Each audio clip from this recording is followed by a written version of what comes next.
ಶುಭ ಮುಂಜಾನೆ. ಮೊದಲನೇ ಸೆಮಿಸ್ಟರ್ನ ವಿದ್ಯಾರ್ಥಿಗಳ ಕನ್ನಡ.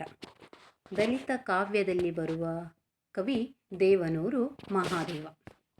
ದೇವನೂರು ಮಹಾದೇವ ಇವರು 1948 ಮೈಸೂರು ಜಿಲ್ಲೆಯ ನಂಜನಗೂಡು ತಾಲೂಕಿನ ದೇವನೂರಿನಲ್ಲಿ ಜನಿಸಿದರು.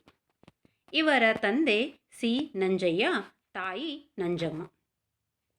ದೇವನೂರು ಮಹಾದೇವರು ನಂಜನಗೂಡು, ಹುಣಸೂರು ಹಾಗೂ ಮೈಸೂರಿನಲ್ಲಿ ವಿದ್ಯಾಭ್ಯಾಸ ಪೂರೈಸಿದರು.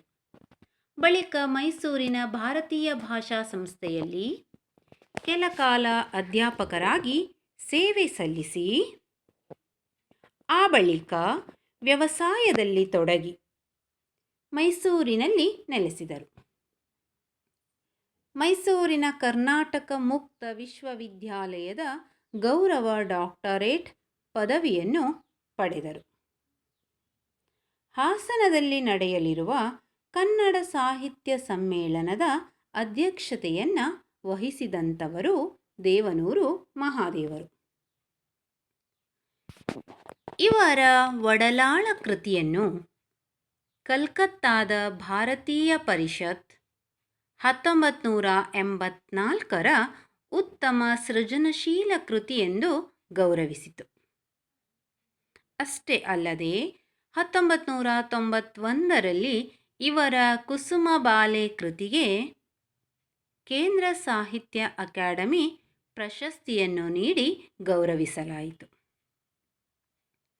ದೇವನೂರು ಮಹಾದೇವ 1989ರಲ್ಲಿ ಅಮೇರಿಕಾದಲ್ಲಿ ನಡೆದ ಇಂಟರ್ನ್ಯಾಷನಲ್ ರೈಟಿಂಗ್ ಪ್ರೋಗ್ರಾಂನಲ್ಲಿ ಭಾಗವಹಿಸಿದ್ದರು. ಅಷ್ಟೇ ಅಲ್ಲದೆ ಹಲವಾರು ಕೃತಿಗಳನ್ನು ಬರೆದಂತಹ ಕೀರ್ತಿ ದೇವನೂರು ಮಹಾದೇವರಿಗೆ ಸಲ್ಲತ್ತೆ. ಇವರ ಸಾಹಿತ್ಯ ಕೃತಿಗಳನ್ನು ನೋಡೋದಾದರೆ ಅದರಲ್ಲಿ ಬರುವ ಕಥಾ ಸಂಕಲನಗಳು ದ್ಯಾವನೂರು. ಈ ದ್ಯಾವನೂರು ಕಥಾ ಸಂಕಲನ 7 ಕಥೆಗಳ ಸಂಗ್ರಹವನ್ನು ಒಳಗೊಂಡಂತಹ ಒಂದು ಪುಸ್ತಕ. ಈ ಪುಸ್ತಕಕ್ಕೆ ದ್ಯಾವನೂರು ಅಂತ ಹೆಸರಿಡ್ತಾರೆ ಅವರು. ಈ ದ್ಯಾವನೂರು ಕಥಾ ಸಂಕಲನ ಒಳಗೊಂಡ ಕಥೆಗಳು ಮಾರಿಕೊಂಡವರು, ಗ್ರಸ್ತರು, ಒಂದು ದಹನದ ಕತೆ, ದತ್ತ, ಡಾಂಬರು ಬಂದುದು, ಮೂಡಲ ಸೀಮೇಲಿ ಕೋಗಿಲೆ ಮುಂತಾಗಿ ಅಮಾಸ, ಈ 7 ಕಥೆಗಳು ದ್ಯಾವನೂರು ಕಥಾ ಸಂಕಲನದಲ್ಲಿ ಬರುತ್ತೆ. ಇನ್ನು ಒಡಲಾಳ ದೀರ್ಘಕಥನ. ಈ ಒಡಲಾಳ ದೀರ್ಘಕಥನದಲ್ಲಿ ಮುಖ್ಯ ಪಾತ್ರಧಾರಿ ಸಾಕವ್ವ. ಸಾಕವ್ವನ ಹುಂಜ ತಪ್ಪಿಸಿಕೊಂಡು ಅವಳು ಪರಿತಪಿಸುವ ಬಗೆ, ಜೊತೆಗೆ ಸಾಕವ್ವನ ಮಕ್ಕಳು ಬಡತನದಿಂದಾಗಿ ಅವರು ಪರಿತಪಿಸುವ ರೀತಿಯ ಜೊತೆಗೆ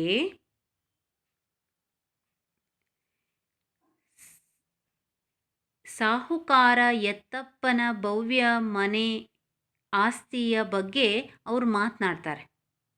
ಅದು ಯಾವ ಸಂದರ್ಭದಲ್ಲಿ ಅಂದರೆ, ಮಗ ಕಾಳಣ್ಣ ಒಂದು ಚೀಲ ಕಳ್ಳೆಕಾಯಿಯನ್ನು ಅವ್ರ ಮನೆಯಿಂದ ಕದ್ಕೊಂಡು ಬಂದಿರ್ತಾನೆ. ಕದ್ದುಕೊಂಡು ಬಂದ ಸಂದರ್ಭದಲ್ಲಿ ಸಾಕವ್ವನ ಮನೆಯಲ್ಲಿ ರಾತ್ರಿಯಿಂದ ಬೆಳಗಾಗುವುದರೊಳಗಾಗಿ 1 ಚೀಲ ಕಳ್ಳೆಕಾಯಿ ಬೀಜವನ್ನು ಪೂರ್ತಿಯಾಗಿ ಖಾಲಿ ಮಾಡ್ತಾರೆ. ಅಷ್ಟೇ ಅಲ್ಲದೆ ಒಂದೇ ಒಂದು ಸುಳಿವು ಸಿಗದ ರೀತಿಯಲ್ಲಿ ಕಾಪಾಡ್ಕೊಳ್ತಾರೆ. ಹೇಗಪ್ಪ ಕಾಪಾಡ್ಕೊಳ್ತಾರೆ ಅನ್ನೋದೇ ಒಂದು ಕುತೂಹಲಕರವಾದಂಥದ್ದು. ರಾತ್ರಿಯಿಂದ ಬೆಳಗಾಗುವುದರೊಳಗಾಗಿ ಸಿಪ್ಪೆಯನ್ನೂ ಸಹಿತ ಮನೆಯ ಅಕ್ಕಪಕ್ಕ ಹಾಕದೆ ಅವ್ರು ಏನು ಮಾಡಿರ್ತಾರೆ, ಅದನ್ನು ಸುಟ್ಟಾಕಿರ್ತಾರೆ. ಮರುದಿನ ಆ ಊರಿನ ಸಾಹುಕಾರ ಸಾಕವ್ವನ ಮನೆಯ ಮೇಲೆ ಸಂಶಯ ಬಂದು ಪೊಲೀಸರನ್ನು ಕರ್ಕೊಂಡು ಬಂದಂತಹ ಸಂದರ್ಭದಲ್ಲಿಯೂ ಕೂಡ ಆ ಪೊಲೀಸರಿಗೂ ಒಂದೇ ಒಂದು ಸುಳಿವು ಕೂಡ ಸಿಕ್ಕೋದಿಲ್ಲ. ಅದನ್ನು ಸ್ವಾರಸ್ಯಕರವಾಗಿ ದೇವನೂರು ಮಹಾದೇವರವರು ಒಡಲಾಳ ಕಥೆಯಲ್ಲಿ ಬರೆದಿದ್ದಾರೆ. ಆಯಿತಾ? ನೆಕ್ಸ್ಟ್ ಬರೋದು ಕಾದಂಬರಿ. ಇವರು ಬರೆದ ಕಾದಂಬರಿ ಕುಸುಮಬಾಲೆ. ಅಷ್ಟೇ ಅಲ್ಲದೆ ಬಿಡಿ ಬರಹಗಳನ್ನು ಸಹಿತ ಬರೆದಿದ್ದಾರೆ. ಎದೆಗೆ ಬಿದ್ದ ಅಕ್ಷರ ಎಂಬುದು ದೇವನೂರು ಮಹಾದೇವರವರು ಬರೆದ ಬಿಡಿ ಬರಹಗಳು. ಅಷ್ಟೇ ಅಲ್ಲದೆ ಹಲವಾರು ಜವಾಬ್ದಾರಿಗಳನ್ನು ನಿರ್ವಹಿಸಿದ್ದಾರೆ. ದೇವನೂರು ಮಹಾದೇವ್ ಅವರು ಕೆಲ ಕಾಲ ನರಬಂಡಾಯ ಹೆಸರಿನ ಪತ್ರಿಕೆ ನಡೆಸ್ತಾ ಇದ್ರು. ಆ ಬಳಿಕ ಅದಕ್ಕೆ ಪಂಚಮ ಅಂತ ಅಂದ್ಬಿಟ್ಟು ಹೆಸರನ್ನು ಬದಲಾಯಿಸ್ತಾರೆ. JP ಸ್ವಾಗತ ಸಮಿತಿ ಮತ್ತು ಸರ್ವೋದಯ ಕರ್ನಾಟಕ ಪಕ್ಷದ ಅಧ್ಯಕ್ಷರಾಗಿ ತಮ್ಮ ಜವಾಬ್ದಾರಿಯನ್ನು ನಿರ್ವಹಿಸ್ತಾರೆ. ದಲಿತ ಸಂಘರ್ಷ ಸಮಿತಿಯ ಸಂಚಾಲಕರಾಗ್ತಾರೆ. ಜೊತೆಗೆ ಅಂಬೇಡ್ಕರ್ ಸಾಹಿತ್ಯ ಅನುವಾದ ಮಂಡಳಿ, ಕನ್ನಡ ಕಾವಲು ಸಮಿತಿ ಇವುಗಳ ಸದಸ್ಯರಾಗ್ತಾರೆ. ಮೈಸೂರಿನ ಭಾರತೀಯ ಭಾಷಾ ಸಂಸ್ಥೆಯ ಅಧ್ಯಾಪಕರಾಗ್ತಾರೆ. ಹಂಪಿ ವಿಶ್ವವಿದ್ಯಾನಿಲಯದ ಸಂದರ್ಶನ ಪ್ರಾಧ್ಯಾಪಕರಾಗ್ತಾರೆ. ಇಷ್ಟೆಲ್ಲ ಜವಾಬ್ದಾರಿಯನ್ನು ವಹಿಸಿಕೊಂಡಂತಹ ದೇವನೂರು ಮಹಾದೇವರಿಗೆ ಹಲವಾರು ಗೌರವಗಳು ಜೊತೆಗೆ ಪುರಸ್ಕಾರಗಳು ಕೂಡ ಸಿಕ್ಕಿದೆ. ರಾಜ್ಯ ಸಾಹಿತ್ಯ ಅಕಾಡೆಮಿ ಪ್ರಶಸ್ತಿ, ಕರ್ನಾಟಕ ರಾಜ್ಯೋತ್ಸವ ಪ್ರಶಸ್ತಿ, ಜೊತೆಗೆ ಕುಸುಮಬಾಲೆ ಕೃತಿಗೆ 1991ರಲ್ಲಿ ಕೇಂದ್ರ ಸಾಹಿತ್ಯ ಅಕಾಡೆಮಿ ಪ್ರಶಸ್ತಿ ಸಿಕ್ಕಿದೆ.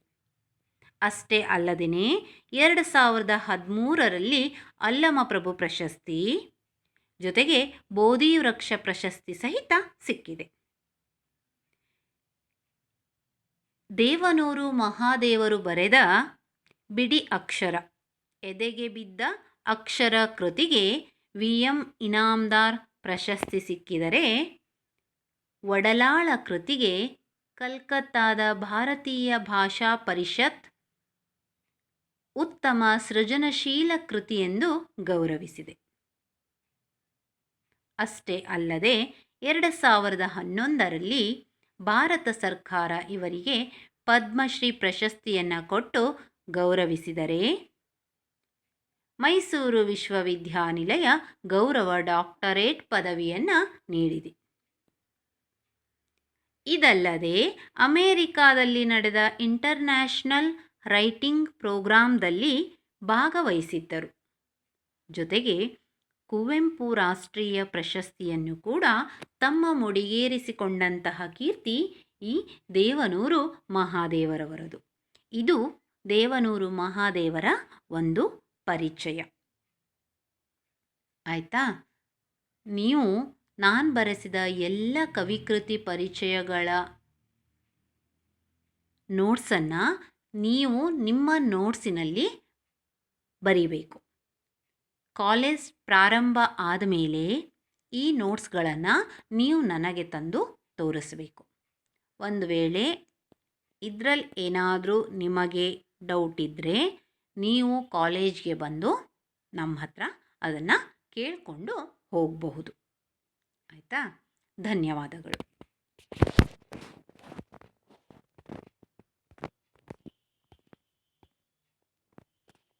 ಶುಭ ಮುಂಜಾನೆ.